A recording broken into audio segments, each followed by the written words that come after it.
The Proverbs of Solomon from LetGodBetrue.com.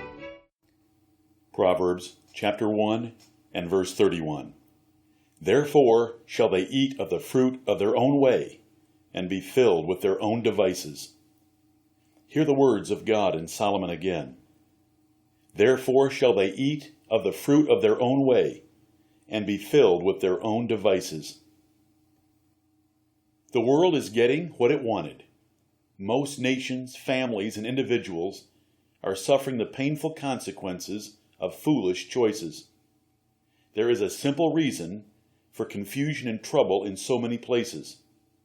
When men turn their backs on God and the knowledge and wisdom for successful living that He offers, He lets them have their own folly and the horrible results that it brings. In the beginning, Adam chose Eve and death over God and life, and all men have suffered sickness, dying, and death ever since. For a master's degree in social studies, identify the areas of human life where men have most rejected God's wisdom and consider the painful results. Then, identify those areas of life where humanity suffers the most and trace it back to where they despise their Creator. You will learn the cause and nature of man's dysfunction and pain. Men do not want God and wisdom, so He gives them each other and insanity. All human pain is the simple result of rejecting their Creator's wisdom, which is plainly revealed in the Bible. Paul explained this human disaster very clearly in Romans chapter 1, where he wrote, "Because that, when they knew God, they glorified Him not as God, neither were thankful, but became vain in their imaginations. Wherefore God also gave them up to uncleanness through the lusts of their own hearts. For this cause God gave them up unto vile affections. God gave them over to a reprobate mind, to do those things which are not convenient." Romans chapter 1, verses 18 through 32 describe this disaster. Today, men and women throughout the world despise God, the Bible, and any moral restraint. They ridicule Bible preaching and sober religion as anachronisms. The 10 Commandments are outlawed in public places. Prayer is forbidden in school. The Quran is justified. The Bible is ridiculed. Rap stars are memorialized. Preachers are satirized. The world's dysfunctional misery is easy to identify, and it can be just as easy to solve. Parents and educators fret over children being disobedient, disrespectful, learning disabled, unruly, and violent. Many parents are ashamed of their children, to whom they gave everything. What happened? The problem is not difficult to identify. These are the Benjamin Spock generations. The first generations to generally reject the Bible wisdom that children need corporal punishment to develop properly. Married men are oppressed, seeking peace and relief in extra work, hobbies, or adultery. Unmarried men do not want a wife, for they have seen the great pain of being married to an odious woman. How did this cruel creature multiply so fast? Women rejected reverence and submission to their husbands, as it is plainly taught in the Bible.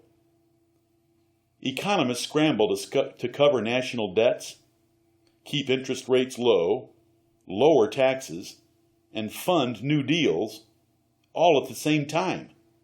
How did this mess get started? A great nation became financial surety for the world, promoted pleasure over labor, penalized savings as counterproductive, and exonerated massive debt. Children are sexually abused, even on film. Mothers wring their hands and wonder why. Bible morality was thrown out when Mommy gushed and moaned about Elvis Presley and the Beatles. Today it is Madonna and Beyonce. Once the road of sexual freedom is chosen, what will stop a nation from going all the way to hell? The Bible had wisely taught that love and sex were for marriage only.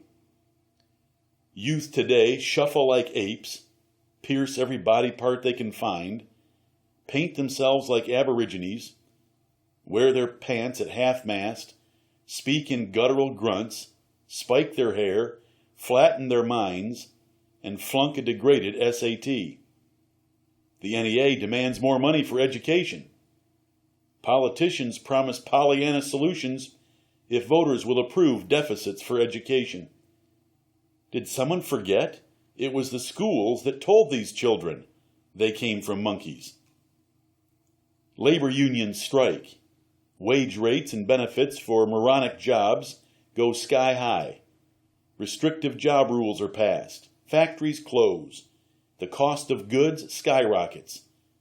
Products from countries where people are willing to work flood the markets. The trade deficit swells to unprecedented levels. How is it stopped? Solomon said to put the AFL-CIO, the servants in society, on the ground, and boards of directors and managers, the princes of society, back on horses. Ecclesiastes chapter 10, verses 5 through 7. Drugs, drugs, and more drugs. What will the world do about the drug problem? How about outlawing college fraternity booze parties? Solomon condemned drunkenness and gluttony among young men and its consequences. But a university degree today generally involves hearty partying while presuming the Bible is an outdated, stupid fable. Universities are one of the main engines destroying the character of a nation. Credit card debt is at record highs. Personal bankruptcies mount. Houses are bought with nothing down and interest-only payments. Yet fools buy even more on credit. Why? Because John Maynard Keynes' hallucinations were the college economics textbook instead of Proverbs. Solomon wisely condemned the vanity of deficit and impulse spending and promoted the value of savings and investment. Two men hold hands and smile, exchange vows and rings, kiss, and walk the aisle to a honeymoon in lover's paradise. But bulls and stallions will not mate. Two women walk arm in arm, exchange vows and rings, kiss, walk the aisle, and start a family with an adopted baby. But lionesses and she-bears will not mingle and mix. Yet the government smiles, legislates, panders, protects, and condemns any contrary opinion as a hate crime. Sodomy is not a sexual or social mystery. God rewired the brains of those who reject him, so they are sexually confused beyond brute beasts. When mankind turns its back on God and his wisdom, he turns them over to a reprobate mind to do things not convenient. That is, things contrary to nature, dysfunctional, painful, and shameful. It is the clearest and most graphic proof of God's judgment according to the proverb before you. Listener, you have a choice, a simple choice. The consequences are horribly painful or gloriously pleasant. Do you want to do things God's way or your way? If you choose your way, the blessed God of heaven will rub your face in the mess, as the proverb declares. If you choose his way, learn it from the Bible and reap the rewards. Give God the glory. Tremble before his word. Beg for his mercy. Amen.